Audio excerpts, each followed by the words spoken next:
ఓపిక అనేది చాలా విలువైనది.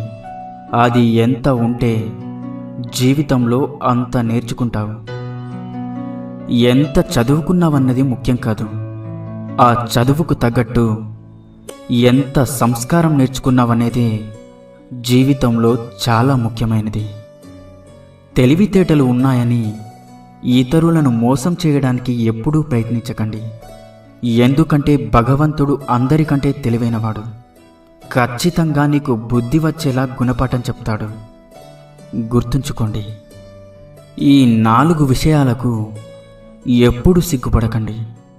పాత బట్టలు, పేద స్నేహితులు, ముసలి తల్లి తండ్రి మరియు సాధారణమైన జీవితం. మనం ఎంత తెల్లగా ఉన్నా మన నీడ మాత్రం నల్లగానే ఉంటుంది. రంగులతో కాదు, జీవితాన్ని మంచి మనసుతో చూడాలి. మన శరీరంలో ఎక్కువ భాగం నీరే ఉంటుంది, కానీ ఏదైనా గాయమైతే మాత్రం రక్తం బయటకు వస్తూ ఉంటుంది. గుండె నిండా రక్తం ఉంటుంది, కానీ మనసు గాయపడితే మాత్రం కన్నీళ్ళు బయటకు వస్తాయి. విచిత్రం కదా.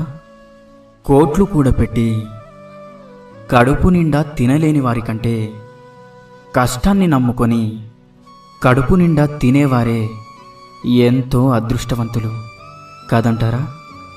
పుస్తకాన్ని చదివి జ్ఞానం సంపాదించుకో, కానీ మనుషులను చదవడం మాత్రం ఎప్పటికీ మర్చిపోకు.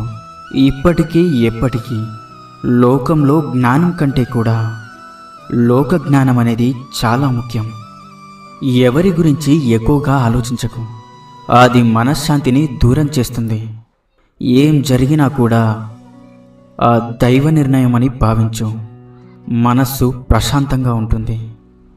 లోకంలో అన్నిటికంటే సులువైన పని నమ్మకాన్ని కోల్పోవడం. అన్నిటికంటే కష్టమైన పని నమ్మకాన్ని నిలబెట్టుకోవడం. అన్నిటికన్నా కఠినమైనది నమ్మకాన్ని కాపాడుకోవడం. నిజమే కదా.